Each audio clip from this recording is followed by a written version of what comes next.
경건해야 할 교회 앞이 졸지에 흥청거리는 분위기로 돌변해 버렸습니다.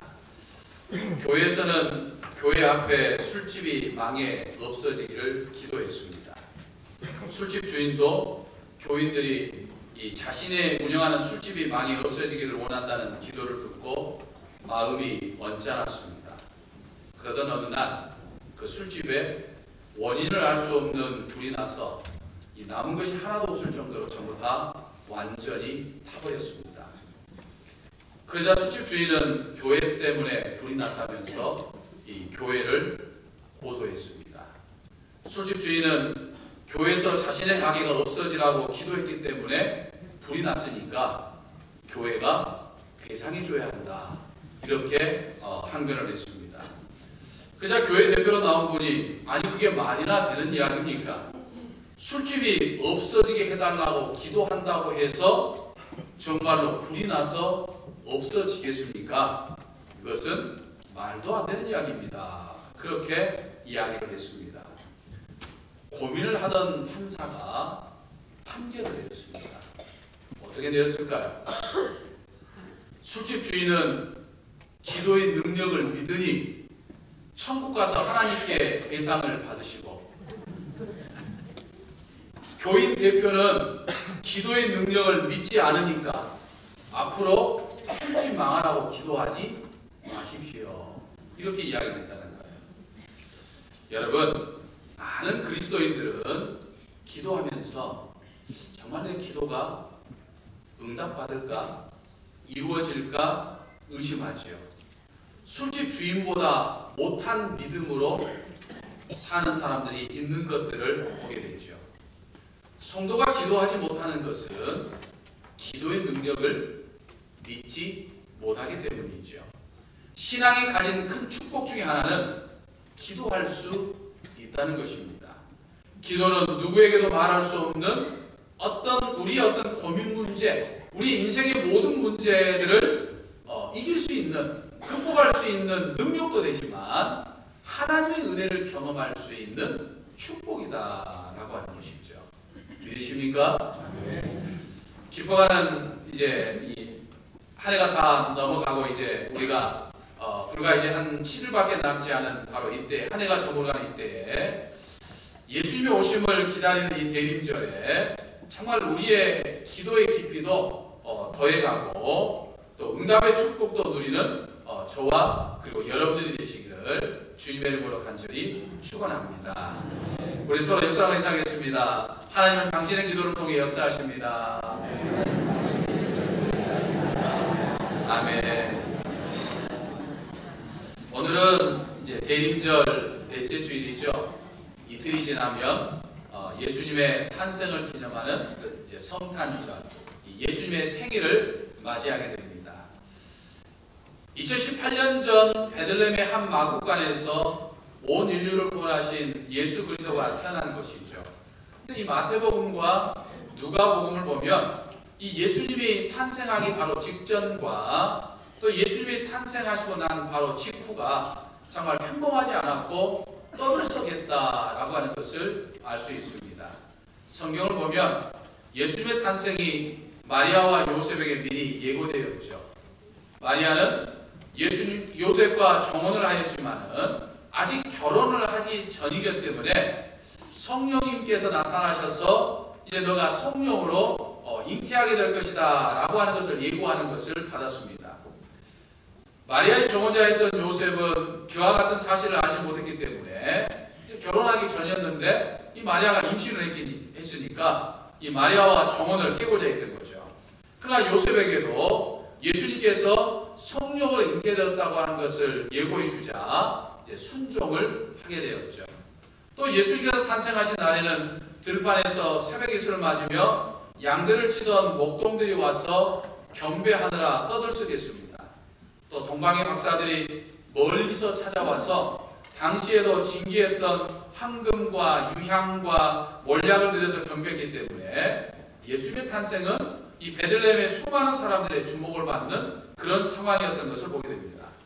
또 예수님이 태어나신 후에는 이스라엘의 왕이 태어났다고 하는 이 동방 박사들의 말 때문에 이 왕권의 위협을 느꼈던 헤롯이 이 베들레헴 주변에 있었던 이 2살 아래 살해 아이들을 전부 모두 죽이라고 명령했기 때문에 베들레헴은 그야말로 아수라장이 되었었습니다.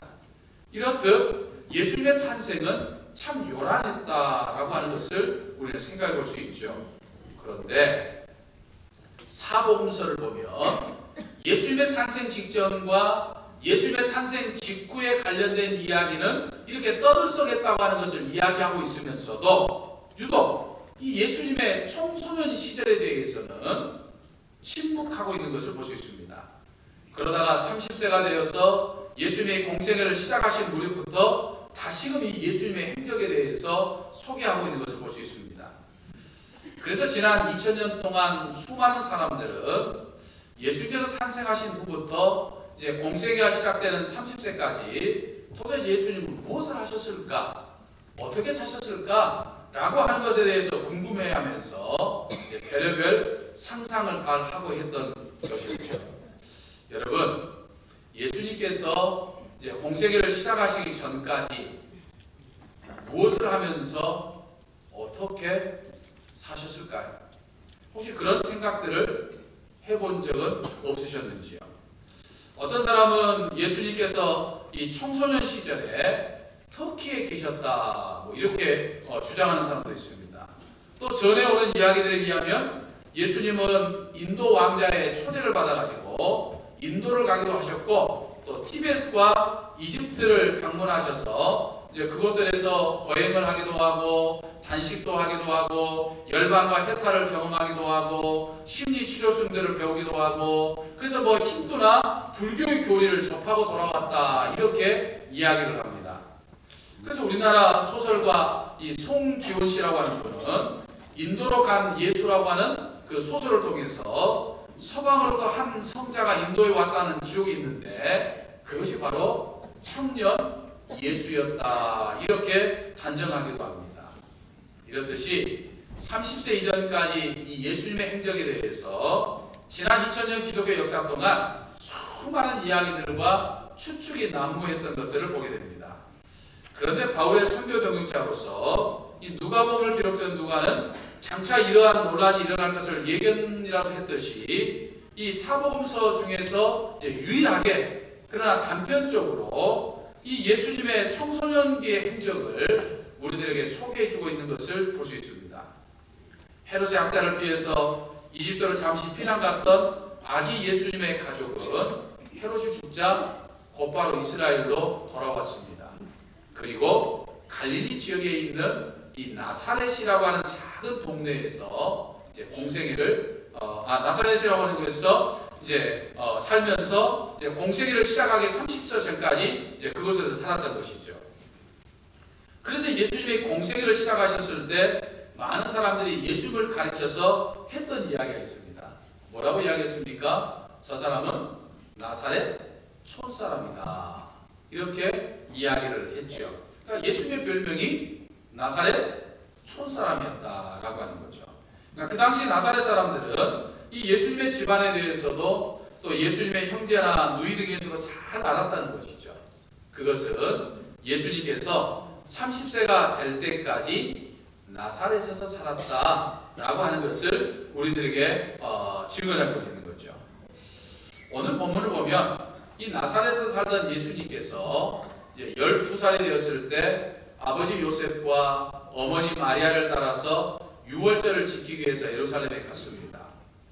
예수님께서 부모를 따라서 이 예루살렘에 갔다고 하는 이 이야기는 이 성탄절을 앞둔 우리들, 특별히 올 한 해 2018년을 보내면서 참 바쁘고 부지런히 또 숨가쁘게 달려왔던 오늘 우리들에게 참 중요한 교훈을 던져주고 있다라고 하는 사실을 우리는 깨달아볼 수 있습니다. 그것이 무엇인지 이 시간 함께 깨닫고 은혜를 나누기를 저는 원합니다. 예수님께서 12살이 되던 해에 부모를 따라 예루살렘으로 갔습니다. 유대인들의 교육은요, 이 어머니의 지도로부터 시작이 됩니다. 이제 6살이 되면 정식적으로 이제 교육을 시키기 시작하는데, 이제 세마나 시편 중에 중요한 구절들을 기록해가지고 아이로 하여금 자꾸만 성경 말씀을 암송할 수 있도록 그렇게 이제 교육을 시킵니다. 그리고 이제 10세가 되면 10살이 되면 이제 율법을 해석해 놓은 이 미시나라고 하는 것을 이제 배우게 하죠. 그리고 이제 12살 때가 되면 남자 아이들은 이제 율법의 아들이라고 부르면서 이제 성령을 인식하면서 본격적으로 이제 율법 하나님의 말씀을 가르치기 시작합니다. 그리고 이제 18세에 이르면 율법의 완성이라고 할 수 있는 이 게마라라고 하는 것을 이제 공부하게 되는 거죠. 그러니까 예수님께서 12살에 예루살렘에 올라가셨다라고 하는 것은 그냥 올라갔다는 것이 아니에요. 이제 율법의 아들이 되어서 비로소 예루살렘에 올라갔다라고 하는 것이죠. 근데 여기에 문제가 생겼죠. 그것은 그의 부모가 예수님을 잃어버린 거죠. 더더군다나 예수님을 잃어버린 줄도 모르고 나사렛을 향해서 이 하룻길을 걸어갔다라고 하는 것이죠. 우리는 그런 생각을 해봅니다. 어떻게 아이가 없어진 줄도 모르고 하루 동안이나 걸어갔을까 하는 그런 생각을 해보게 되죠. 왜냐하면 우리들도 직접 또는 종종 주변에서 유원지라든지 또는 뭐 축제 현장이라든지 여러 곳을 데리고 갔다가 종종 아이들을 잃어버리는 경험들 또는 그 이야기들을 들은 적이 있기 때문에 사실 우리는 잠깐 잊어버리긴 하지만 금방 곧바로 아이가 잊어버렸다고 하는 것을 우리는 알 수 있잖아요. 그런데 어떻게 예수님의 부모는 하루 동안이나 아이가 없어졌다고 하는 것을 모를 수 있을까 하는 그런 의구심을 우리 가질 수 있다라고 하는 거죠. 하지만 당시에 유대인들의 풍습을 보면 우리는 그 상황을 이해해 볼 수 있습니다. 율법에 의하면 모든 유대인 남자들은 1년에 3번 이 절기 때마다 이 예루살렘을 방문해서 예루살렘에서 하나님 앞에 제사를 드려야 했습니다. 이들뿐만 아니라 세계 곳곳에 흩어져 있는 유대인들, 그러니까 이스라엘 땅에 살지 아니하고 세계 여러 나라에 흩어져 있던 살고 있었던 유대인 남자들도 뭐 유월절이나 장막절이나 뭐 칠칠절이나 이런 절기가 되면 3대 절기 때는 예루살렘으로 와가지고 예루살렘에서 절기를 지켜야만 했다라고 하는 거죠. 한 번에 모일 때마다 그 모이는 숫자가 너무나도 많으니까 이제 포로기 시대 이후에는 이제 유대인 남자들은 이제 3번이 아니고 1년에 한 번 정도는 반드시 와서 이 절기를 지켜야만 했습니다. 그 대표적인 절기가 바로 이 유월절이었다라고 하는 거죠. 그리고 이제 후에 여자들도 이 유월절 절기에 참여할 것을 가르치면서 여자들도 예루살렘을 방문하는 것이 하나의 관례가 되었던 거죠. 그래서 당대 기록에 의하면 이 유월절 때 예루살렘으로 모여드는 인파만 해도 약 100만 명이 넘었다라고 합니다. 지금 전 세계적으로 유대인들의 숫자가 한 1600만 정도 된다고 해요. 지금 한 800만 정도가 지금 이스라엘에 살고 있는 거예요. 근데 그 중에 600만 중에서도 지금 수가 600만이 그 당시에는 더 수가 적었다고 할 수 있죠. 100만이 모였다고 하는 것은 엄청난 숫자가 지금 모여들었다는 것을 의미하죠. 그리 크지 않은 예루살렘에 몰려든 인파로 인해서 도시 전체가 아주 그냥 어수선하게 된 거죠. 또한 예루살렘을 오고 갈 때마다 수많은 인파가 몰려들기 때문에 역시 붐빌 수밖에 없었던 것이죠. 그래서 이제 이스라엘 사람들은 예루살렘을 순례하고 또 이제 내려갈 때에도 마을 사람들끼리 모여서 무리를 지어서 이제 이동을 하게 된 거죠. 뭐 요즘처럼 뭐 특별 뭡니까 기차라든지 버스를 뭐 해가지고 하는 것이 아니고 전부 다 걸어서 이동하는 그런 시대였기 때문에 이제 마을 사람들끼리 무리를 지어서 이제 이동을 합니다. 근데 이동을 할 때 주로 이제 여자들이 앞에 서고 아이들이 가운데 서고 그리고 남자들이 이제 뒤쪽에 서게 되는 것이죠. 이제 그런 어떤 형렬에 따라서 예루살렘으로 갔다가 순례를 하고 이제 고향으로 내려가는 것이죠. 그러니까 내려갈 때에도 앞쪽은 여자들이 주로 이제 서고 가운데에 지금 아이들이 서 있고 그리고 이제 뒤쪽에 남자들이 서서 쭉 이렇게 지금 가고 있는 중이죠. 그렇기 때문에 요셉은 예수님이 가운데 다른 동네 아이들과 마찬가지로 가운데 무리에 있거나 아니면 엄마와 함께 갈 것이라고 생각을 했던 것이고 마리아는 반대로 예수님이 아이들과 함께 가운데 있거나 아니면 뒤쪽에 아버지와 함께 올 것이다 라고 생각하고 행렬에 따라서 쭉 갔던 거예요. 그러다가 이제 밤이 되면 각자의 가족 중심으로 밤을 지내기 때문에 이제 밤이 되어서 예수님을 찾아보니까 그때서야 없었다고 하는 것이 이제 밝혀지게 되었다라고 하는 것이죠. 그래서 이 예수님의 어머니와 아버지는 이제 예수님을 잃어버렸다라고 하는 거죠. 사랑하는 성도 여러분, 오늘 우리에게는 예수님 당시에 유월절과 같은 절기가 없죠. 대신 우리가 지켜야 하는 절기들이 많이 있지만, 특별히 이제 우리는 내일 모레 성탄절을 지키게 됩니다. 근데 과거 유월절도요, 이 어린 양이 중심이었어요. 이 어린 양이라고 하는 것은 예수님을 상징하는 것이죠. 성탄절의 주인공도 예수님이었습니다. 그런데 이 오늘날 성탄절은 있지만 이 성탄절의 주인공인 예수님이 없는 경우들을 우리는 많이 보게 됩니다. 매년 성탄절을 맞이하면 수많은 사람들이 서로 카드를 주고받기도 하고 그동안 소원했던 것들을 이제 안부를 전하기도 하고 때로는 선물을 나누기도 하지만 정작 이 성탄절의 주인공이 되는 예수님에 대해서 관심이 없는 것들을 보게 되죠. 성탄절의 주인공이 되신 이 성탄절에 이 생일을 맞으신 예수님을 찾지 않는다는 거죠. 성탄절의 주인공이신 예수님과는 전혀 무관하게 보내는 사람들이 많이 있다라고 하는 거죠. 성탄절 되면 크리스마스 트리와 화려한 조명 그리고 성탄 캐럴이 온 세상을 뒤덮기도 하죠. 물론 요즘에는 이제 이 캐럴이 잘 들리지 않는 것이 이 저작권료 때문에 잘 뜨지는 않습니다만 사실은 굉장히 막 성탄 캐럴들이 막 온 세상을 막 뒤덮고 있죠. 거리는 물론이거니와 백화점과 식당과 술집 심지어는 절까지도 이 성탄과 관련된 막 장식들이 넘쳐나게 되는 것들을 보게 됩니다. 세상보다 교회가 이 성탄 장식이 제일 늦게 할 정도로 세상에는 성탄 장식이 휘황찬란한 불빛을 받아서 이 사람들의 눈길을 끕니다.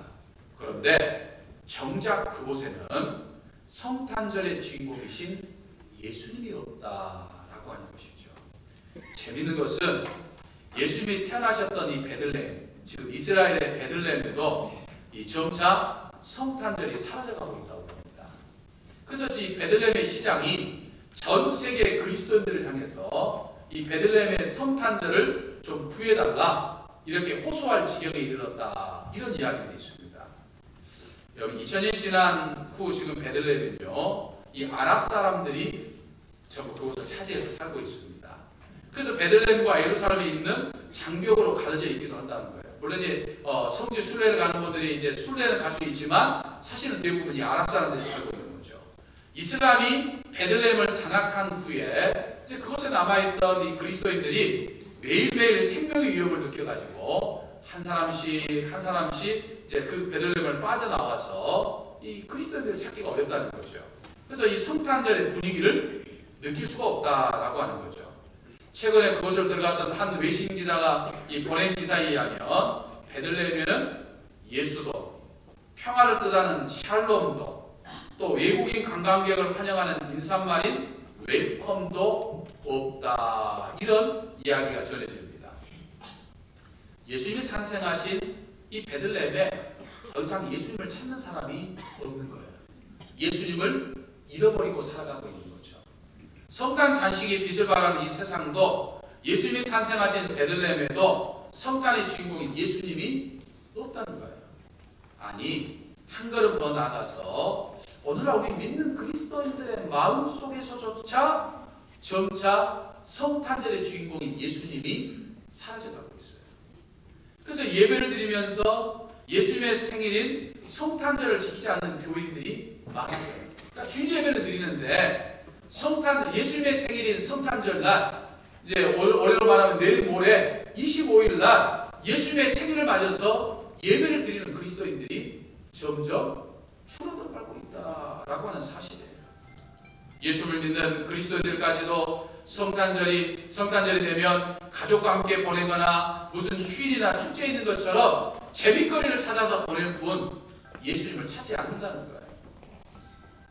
아니, 성탄절뿐만 아니라 지난 1년 동안 살아오면서 막연히 내가 예수님과 동행하며 살아왔다고 생각하고 달려왔지만 정작 예수님의 부모처럼 예수님을 잃어버리고 살아왔지는 않는지 한번 우리는 생각해 봐야 됩니다. 어떻습니까? 여러분들 2018년 한 해를 보면서 내가 정말 예수님과 동행하며 살아왔다 이렇게 자부할 수 있겠는지요? 지난 1년을 살아오면서 우리는 세상의 삶 속에서 정말 바쁘고 분주하게 살아왔는데 내 가정에서, 내가 일하는 직장에서, 내가 머무르는 곳에서 내가 예수님과 동행하고 예수님의 자녀로서의 삶을 산다고 이야기를 했지만 정말 내가 예수님과 동행하며 살아왔는지 한번 우리는 생각해 봐야 된다는 거예요. 세상에서 내가 하고 싶은 거 다 하면서 세상의 온갖 일에 파묻혀 살았으면서 한 푼이라도 더 벌고자 살면서도 신앙생활은 뒷전으로 보내왔지는 않는지 우리 자신을 한번 생각해 봐야 된다라고 하는 거죠. 그러면서도 마치 내가 예수님과 동행하며 살아왔다고 착각하고 있지 않는지 우리 한번 생각해 봐야 한다라고 하는 거죠. 예수님의 부모처럼 예수님이 없음에도 불구하고 있었다고 생각하고 길을 떠나는 것처럼 오늘 우리는 또 2018년 한 해를 보내면서 한 해의 길을 걸어가면서 예수님이 없었음에도 불구하고 마치 내가 예수님과 함께 있는 것처럼 생각하며 살아가지 않는지 한번 생각해 봐야 된다라고 하는 거죠. 사랑하는 성도 여러분, 우리는 꼭 기억해야 합니다. 설령 이 세상 살면서 내가 모든 것을 다 가졌다 할지라도 예수님을 잃어버리면 모든 것을 잃어버린 것과 마찬가지입니다.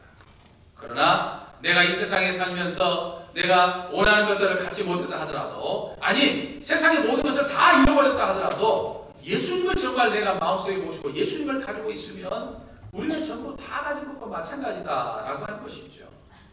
예수님과 함께하는 삶이 진정 우리의 인생에 의미 있는 삶이기 때문이다라고 하는 것이죠. 믿으십니까? 그래서 우리는 날마다 예수님을 찾아야 하는 것이죠. 그런데 우리는 어떻게 찾아야 합니까? 어디서 우리는 예수님을 찾아야 하는 겁니까? 오늘 본문 말씀을 보면 예수님의 부모들은 예수님을 잃어버린 것뿐만 아니라 어떻게 찾아야 할지, 어디서 예수님을 찾아야 할지 몰랐어요. 그냥 그대로 왔던 길을 거슬러 가면서 예수님을 찾고자 했지만 예수님을 찾지 못했습니다. 무려 사흘이나 예루살렘을 샅샅이 뒤졌다는 거예요. 그런데 예수님은 찾을 수가 없었다는 거예요. 그러다가 마지막으로 찾아간 것이 어디였습니까? 바로 성전이었죠. 저들은 성전에 예수님이 있으리라고 생각조차도 못했습니다. 그런데 마지막 날 뜻밖에도 예수님이 성전에 계신 것을 보게 된 거예요. 여러분 이거 뭘 말합니까? 예수님을 만나려고 하면 어디로 가야 한다고요? 성전으로, 교회로 나와야 예수님을 만날 수 있다라고 하는 거죠. 물론 우리가 믿는 예수님은 전능하신 하나님이시기 때문에 무소부조하신 분이기 때문에 예수님은 어디나 계신 분이에요. 예수님은 산에도 계시고 내 가정에도 계시고 내가 직장에 있을 때 직장에도 계시고 예수님은 어디나 만날 수 있는 분이에요. 우리가 찾기만 하면 우리는 예수님을 어디에서나 만날 수 있는 그런 분이에요. 무소부지하신 분이에요. 꼭 교회 아니더라도 우리는 어디서나 예수님을 만날 수 있어요. 하지만 성전에서 만나지 않는 예수님을 세상에서 만난다고 하는 것은 불완전할 수밖에 없는 거예요. 예수님의 몸 되신 교회에서조차 만나지 못하면서 우리가 세상에서만 만날 수 있다고 한다는 것은 그건 불완전한 것이다 라고 하는 것이에요. 그건 어불성설이에요. 교회에서 만나지 못하면서 어떻게 우리가 세상에서 만날 수 있다고 이야기할 수 있느냐 말이에요. 우리가 정말 만나고 찾고 만나야 할 곳은 바로 교회에서다 라고 하는 것이죠. 그러니까 우리가 무엇보다도 예수님을 교회에 나와서 교회에서 만나야 한다라고 하는 사실이죠. 우리가 내일 모레 성탄절 예배를 드립니다. 근데 우리가 주일 예배를 잘 드리면서 오늘 보면 성탄절 때 예수님의 정작 생일 때 나를 위해서 이 땅에 오신 이 예수님의 생일 때 예수님을 만나러 오신 분들이 줄어드는 것들을 우리는 보게 된다라고 하는 것이죠. 아니죠. 예수님의 생일날 우리는 교회에서 만나야 할 줄로 믿습니다. 세상에서도 만날 수 있지만 예수님을 교회에서 먼저 만날 수 있어야 된다라고 하는 거죠. 그래서 2018년 성탄절 보내는 우리들은 세상 사람들처럼 성탄절의 주인공이 되신 예수님을 잃어버려서는 안 돼요. 성탄절의 주인공이 되신 예수님을 만나야 합니다. 예수님을 찾아야 합니다. 예수님을 찾되 세상 사람들이 휘황찬란하게 밝혀놓은 성탄 장식이나 세상에서 예수님을 찾는 것이 아니고 우리가 성전에서 예수님을 찾고 만나야 한다라고 하는 것이죠. 그래서 우리는 이틀 맞이하는 성탄절날 엉뚱한 곳에서 예수님을 찾을 것이 아니라 가족과 함께 하나님의 성전에 나와 성전에서 예수님을 찾고 예수님을 만나는 그런 축복을 우리가 누려야 한다라고 하는 사실이죠. 그 축복이 이번 2018년 성탄절에 있으시기를 주님의 이름으로 간절히 축원합니다. 기도하겠습니다.